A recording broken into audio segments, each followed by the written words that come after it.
Assalamualaikum warahmatullahi wabarakatuh. Halo teman-teman, perkenalkan saya Legi Gustiawan dan rekan saya Zulkodri dari Pendidikan Fisika Universitas Sriwijaya Angkatan 2018. Di sini kami ingin menyampaikan materi tentang hukum Gauss pada mata kuliah listrik magnet.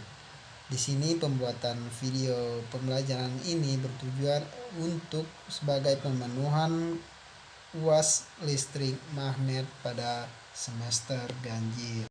Baiklah, langsung saja masuk ke materi tentang hukum Gauss.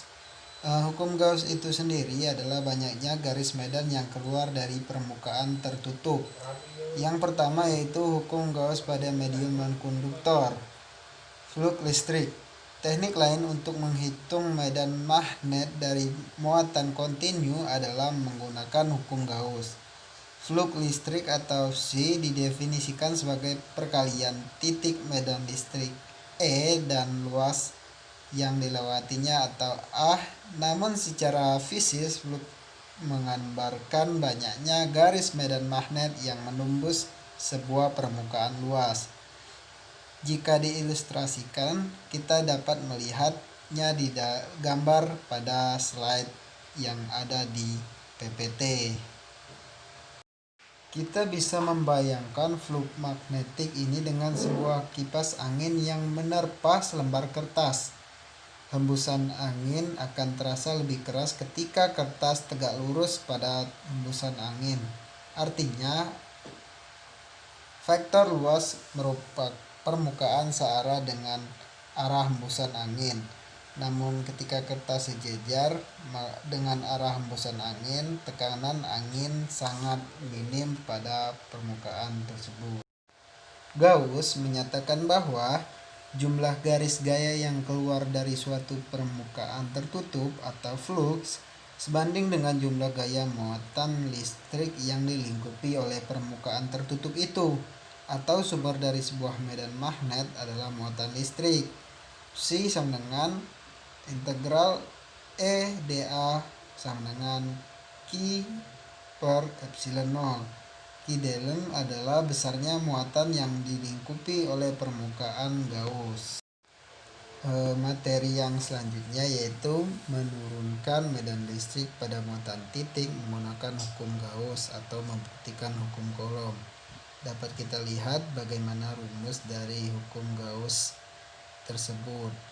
Nah, sudut theta adalah sudut yang dibentuk vektor permukaan dA dengan vektor medan E yang arahnya dalam hal ini sejajar. Namun, jika permukaan Gauss tidak berbentuk bola, kedua vektor ini belum tentu sejajar, bahkan berubah-ubah. Integral dari permukaan dA berarti luas permukaan bola yaitu 4πr², sehingga E sama dengan 1 per 4π epsilon E kali Q per R². Materi yang selanjutnya itu hukum Gauss pada bidang datar. Nah, flux listrik yang menembus sebuah permukaan bidang datar dapat didekati dengan permukaan Gauss berbentuk silinder pada gambar di atas. Untuk rumusnya yaitu E sama dengan Q total per 2A epsilon 0. Karena Q per A sama dengan C, maka untuk pelat permukaan kita dapatkan medan listrik sama dengan 2 V rho. E sama dengan 2K 2V rho. Materi yang selanjutnya yaitu hukum Gauss pada bola pejal bermuatan. Untuk kuat medan sejauh R kecil lebih besar sama dengan R besar. Perhatikan bola pejal berikut. Arah medan listrik dari bola bermuatan searah dengan arah permukaan Gauss.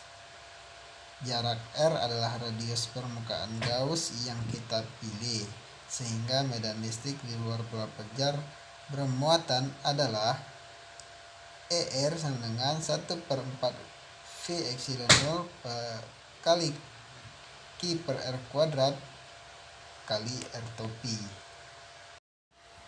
Selanjutnya yaitu kuat medan sejauh R untuk R lebih kecil daripada jari-jari. Dalam bola dengan radius R di mana R lebih kecil dari jari-jari dapat dihitung dari perbandingan volume berikut. Dapat diperhatikan ya kawan-kawan persamaannya, sehingga kita peroleh kuat medan sejauh R di dalam bola berjari-jari R sama dengan E sama dengan 1/4 VE epsilon 0 kali Q per R pangkat 3 kali R kecil. Medan magnet dalam bola pejal bermuatan mula-mula naik secara linear sebagaimana ditunjukkan di dalam persamaan tadi. Ketika sampai R sama dengan di jari bola R, kuat medan menjadi persamaan yang turun secara kuadratik sebanding dengan 1/R kuadrat. Dan jika diilustrasikan dapat dilihat pada gambar yang ada di slide tersebut. Yang selanjutnya yaitu hukum Gauss pada bola berongga. Istilah bola pejal di sini penting karena jika bola tidak pejal namun berongga atau kopong, kuat medan di dalam bola akan bernilai 0. Namun di luar bola kuat medan seperti bola pejal. Untuk bola berongga, kuat medannya jika diilustrasikan menghasilkan gambar di bawah ini.